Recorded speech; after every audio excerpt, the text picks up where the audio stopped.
Hello welcome to my channel Keya garden. আজ আমি কাঠচাপা ফুল গাছের রিপোর্টিং করছি।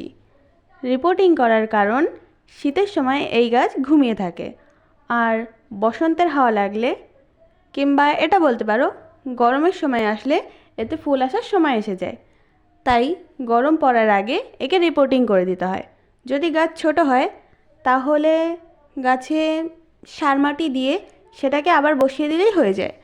আর যদি গাছ একটু বড় হয়, মানে আমারটার মতো সাইজের যদি হয়, তাহলে গাছকে রিপোর্টিং করতে হবে, অন্য টবে বসিয়ে দিতে হবে।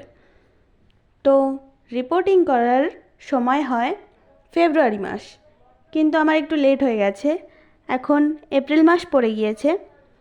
তবুও রিপোর্টিং করার জন্য যেগুলো আমি ইউজ করেছি সেগুলি হলো 1 ভাগ মাটি, 1 ভাগ বালি, 1 ভাগ কোকোপিট, 1 ভাগ গোবর সার, আর লাল potash, single super phosphate, humic acid, fungicide, নিমখোল আর অনুখাদ্য। এগুলোকে মিক্স করে আমি সারটি বানিয়েছি। তারপরে এটার মধ্যেই আমি গাছটাকে বসিয়েছি।